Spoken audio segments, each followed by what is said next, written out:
For every swing, every moment, the Milwaukee Brewers fight. It's not just about hitting the ball, it's about leaving a legacy. We are watching a train wreck in slow motion, and worst of all, it is an exact replay of a nightmare that still makes us wake up in a cold sweat. Do you have any idea what the Brewers front office is doing right now? Because if you aren't angry, you aren't paying attention. It's unbelievable. It's pathetic. We are talking about making the same mistake, the same arrogant negligence that cost us a Cy Young winner. Only now the target is the soul of our offense, William Contreras, the guy who carried this team on his back, the man who was supposed to be the face of the franchise for the next 10 years. And what does the front office do? They decide to fight over crumbs again. It seems like the lesson of Corbin Burns went in one ear and out the other in Mark Attanasio's office. Do you remember what that was like? I remember the pit in my stomach when Burns walked out of that arbitration room saying the relationship was broken. He said point blank that the team blamed him for us missing the playoffs.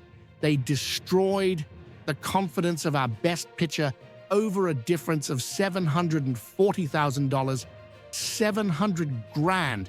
In modern baseball, that is chump change. That is what they spend on baseballs in spring training. And the result? We lost him.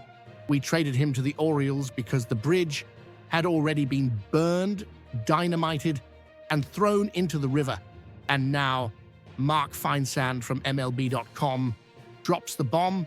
The Brewers and Contreras are heading to arbitration. They couldn't reach an agreement. You declined a $12 million option in November, which was already a stupid, calculated risk. And now, instead of sitting down with his agent and saying, hey, you are our MVP, here is your money, we are going to drag our best player to a tribunal and list every single reason why he isn't as good as he thinks he is. That is what happens in arbitration. It's not a friendly chat over coffee and donuts. The team has to look the player in the eye and say, you are bad defensively here. You failed in that clutch moment there. You are not worth what you're asking for. How do you think a fierce competitor like Contreras is going to react to that? We are talking about a guy who played with an intensity I haven't seen in Milwaukee in years. He vibes, he leads, he produces, and his reward is having to listen to the team's own lawyers devalue his work to save, what, $1 or $2 million, maybe less? Where is the logic in that? If you're tired of watching this team act like a minor league franchise when it comes to paying its stars and you want coverage that doesn't sugarcoat the front office, subscribe to the channel right now. Click that red button. We need to make some noise because if it were up to the traditional press, all of this would be swept under the rug as just business. Here, we speak the truth. Join the Brewers Fan Central family. Back to the disaster. The context here is fundamental. The front office spent $32 million on Brandon Woodruff, and I love Woody, don't get me wrong. I want him in the rotation. But you pay $32 million for a pitcher coming back from injury, and at the same time, you start a nuclear war with your healthy prime all-star catcher. That isn't smart resource management. That is financial schizophrenia. Jackson Roberts wrote in the article, and he is absolutely right. You cannot penny pinch with your stars forever. There is a human cost. There is a clubhouse cost. What do you think Jackson Chourio thinks when he sees this? What do the kids coming up from the farm system think?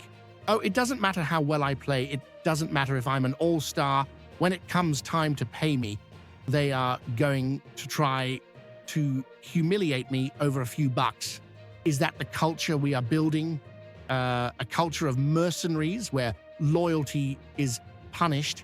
Contreras has 2 more years of team control. It is the exact same situation as Burns before the disaster. If this arbitration hearing gets ugly, and they almost always do, we have just started the clock on his departure. Instead of discussing a creative contract extension, something like 5-6 years, keeping him here as the pillar of the franchise. We are arguing about whether he is worth a few dollars more or less in 2026. It is a short-sightedness that makes me nauseous. The Milwaukee Brewers have a championship window open right now. The National League Central is winnable, but you don't win championships by alienating your best players, Burns warned us. He said, "You find out your true value," and what he found out was that the team valued pocket change more than respect for the athlete. Is Contreras going to show up to spring training with the same sour look on his face that Burns had? Are we going to hear him say, "The relationship has been damaged"? If that happens, the blame lies 100% with the front office. Don't talk to me about small market. The market is small, but the stupidity doesn't have to be big. Small market teams extend their core players all the time. Look at what the Royals did with Bobby Witt Jr. They paid because they know that without talent, there is no team, there are no fans, there is no revenue. The Brewers are playing with fire at a gas station. William Contreras isn't just a catcher. He is one of the best pure hitters in the league. He transformed our pitching staff. His energy is contagious. Losing his goodwill is a capital mistake. And if we get to the point of having to trade him next offseason because he refuses to negotiate an extension after being dragged through the mud in arbitration, then just close the doors. Seriously, I want to be wrong. I would love to come here next week and say, "Guys, I overreacted. They signed a long-term deal before the hearing." But this team's history tells us otherwise.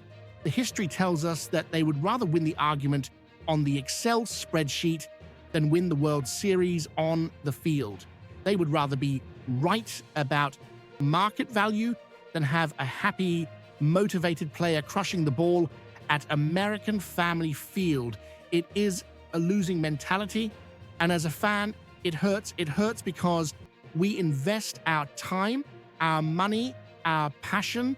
We buy the jerseys, we scream until we lose our voices.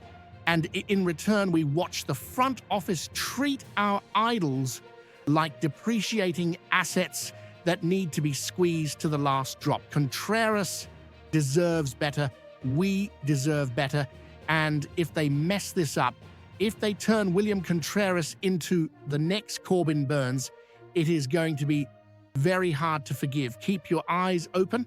February is coming, and this arbitration hearing could define the future of this franchise for the next 5 years. Pray that common sense prevails, but don't hold your breath.